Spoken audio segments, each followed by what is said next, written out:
Hi, this is Donna. Welcome to DD Paper Crafts. In today's video, we're going to be making this box, which was inspired by a bag which I saw on Pinterest. I've left this side blank so you can just see what the box looks like.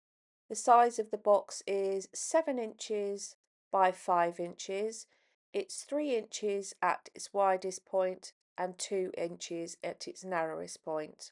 This initial box, which I've made just for the purposes of this video, is constructed from 220 GSM. After I put the box together, I tested the scoring and folding on both 250 GSM and 300 GSM, and the 300 GSM is a coated cardstock. Moving forward, when I make this project again, I will be using 250 GSM as my base cardstock. And the reason for this is it's held up very well to the scoring and folding. There's no bumping or crinkles along the score lines, and the centre point in particular, where the score lines intersect, has also held up very well. So this will be my chosen cardstock moving forward. So let me show you how I put the box together. For the front and back panels, you'll need two pieces which are 6 by 8. This is going to give us a 5 by 7 inch box. On all four sides, score at ½ inch. Along the 8-inch side, score at 4 inches. Along the 6-inch side, score at 3 inches. Do that on both panels. We're now going to put in our additional score lines, and I'm going to start by making a mark. You can use a pencil. I'm going to create a notch mark with my metal stylus. So I've got my piece in a portrait orientation, and I'm going to line my ruler up with the horizontal score line and make a notch mark at 1 3/4 inch. So do the same at 4 1/4 inches. Rotate, and along this central horizontal, we're going to make a notch or a pencil mark at 2 1/4 inches and 5 3/4 inch. We're then going to score from this notch to the point on the corner where the score lines intersect, and from this notch to the point in the corner where the score lines intersect. And we're going to repeat that all the way round within the 4 sections. So each corner section is going to have an additional score line, like so. So do that on all 4 corners. And then finally, we're going to have a score line which is going to run from the intersecting point of the corner down to bottom right hand corner, and then do the same diagonally from this point to this point. So I'm going to line my ruler up with my corners. You should find that your ruler goes through the center point. Rotate and repeat. So this is how our piece looks. Fold and burnish along the outside ½ inch score lines. Remove the intersecting squares on all 4 corners. We're going to start by folding the diagonals, corner to corner, and we want these to be a valley fold.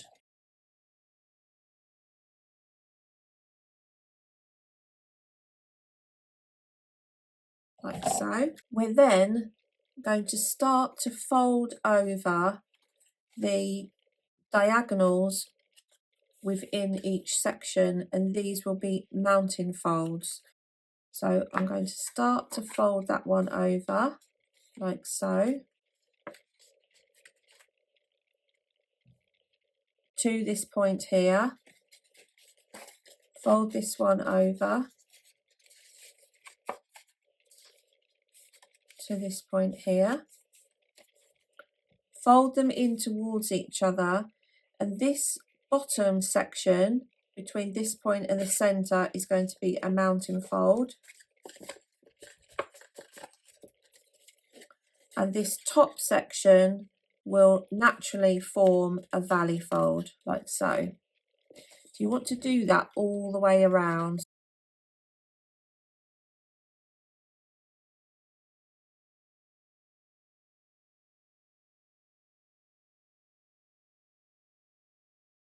So this is our piece. If you push the middle down, this piece will pop out like so. So repeat that process with the second panel. Alternatively, you might decide that you want the second panel just to be flat. That's entirely up to your choice.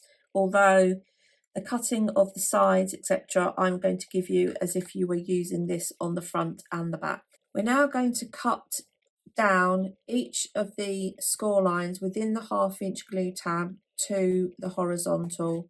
So we're just splitting that, which is going to allow us to get the piece into shape. And just take a wedge from the ends. And you want to do that on all 4 sides.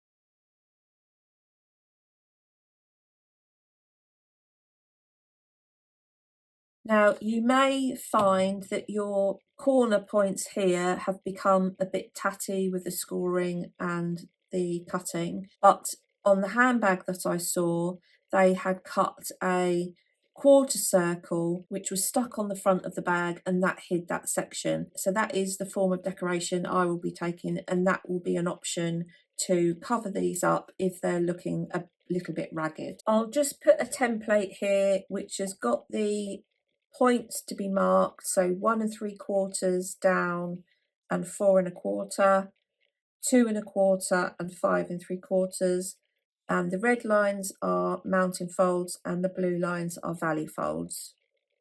So I'll just leave that there for a second. We're now going to make the sides and the base of the box. And for the base, you'll have a piece which is 6 7/8 by 4 inches. And for the sides, you'll have 2 pieces which are 5 3/8 by 4 inches. And along the 5 3/8 inch side, score at 1/2 inch. We'll work on the base piece first. Take your ruler and we want to measure along 3 3/8 plus a 1/16. So that is the central point of our cardstock.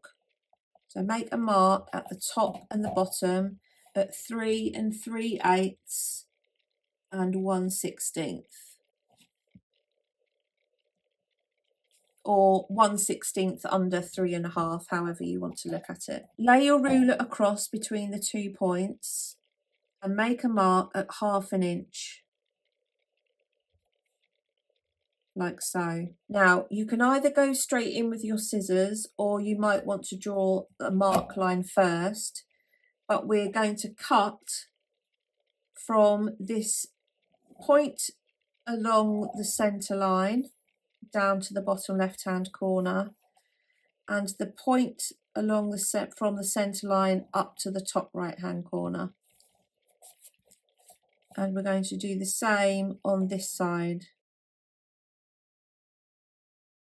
like so. So this is going to give us the shape that we need to then take our panels and add them on to the front, like so. For the side panels, fold under along the side score line, keep that tucked under, and we're going to measure along the bottom edge and make a mark at 2 3/8 plus a 1/16. So 1/16 under 2 1/2 there, and then do the same at the top. Rotate the piece, and again we're going to measure in 1/2 inch and make a mark. And again, you might want to go straight in with your scissors now. Alternatively, keep your tab tucked under. We're going to draw a line from here to here and here to here, and then we will cut along the line and remove this section, and we will do the same on this side. So we'll draw a line from here to here, here to here, and remove that section. And you'll do that twice. So let's join these 3 pieces together. And now we can work our way around. I'm going to add the base panel on first. Okay, I had originally stuck the 2 sides up for one panel, but then it makes life really difficult to stick the second panel into place. So I would recommend you stick one panel to the base. You can see I've unpicked mine just to show what I think would be the best way to do it. I'm then going to add the second panel into place. And once the 2 bases are lined up and in place, I can then add glue to the side glue tabs and pull up the sides. If I need to go around and trim along the bottom, I'm happy to do that. So that's that. I'm going to just sit that up that way. I'm going to use my construction glue now because I've really weakened these side glue tabs. And now I'm going to pull up the sides, manipulate the front panels so that they line up with the sides. You do have obviously more manipulation available to you because of the score lines and the fold, so you can pull out the cardstock more. You can manipulate the panels more than you would normally be able to do. And then I can add this side on and then go and do any tidying up that I need to.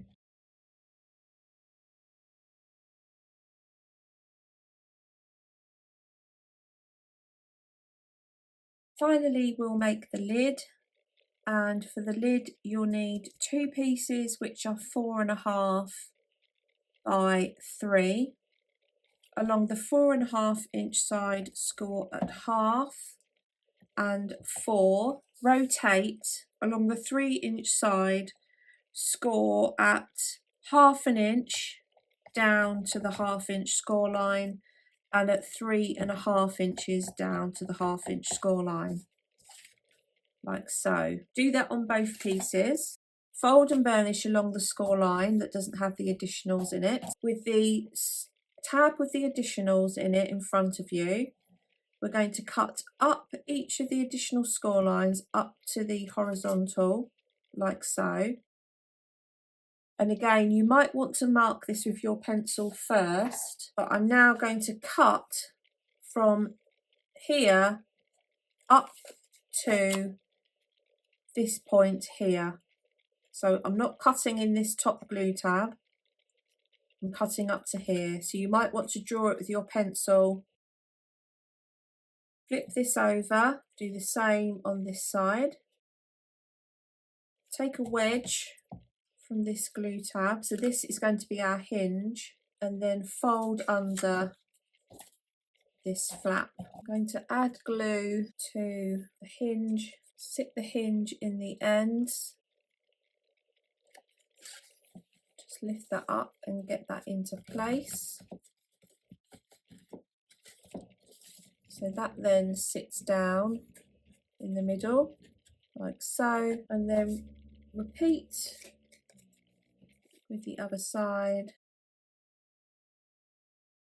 and then these 2 slot in side by side on the top, like so. So there is our gift box now ready for decoration. For my decoration, I want to have a mat inside each of these sections. So what I'm actually going to do is I'll cut up my template. So if you want to do the same sort of thing, you might find it helpful to do this on some copier paper. So I'm going to cut out each of these segments and then take a 1/16 of an inch off from each side, and then I'm going to use these to cut out the sections which are going to fit inside. So I'm going to get on with that and then I'll be back. Here's my finished box. I embossed some cardstock in a prism effect embossing folder and then added the sections into the various panels, and I've die cut myself a circle which I've cut into quarters and that has just covered over the tatty points which I mentioned earlier in the video. I've added my DSP onto the lid and also onto the side. I haven't covered the back yet, and I do think that adding some sort of element of matte onto the front has made a difference to the sturdiness of the box, and also the fact that I've used construction glue. I do like the look of the box on the front, and I think it's something I might revisit again at a later date, changing the scoring, etc., to create a different look within the front and the back of the box. I hope you've enjoyed today's video. If you haven't done so already, please consider subscribing to the channel, and until next time, thanks for watching.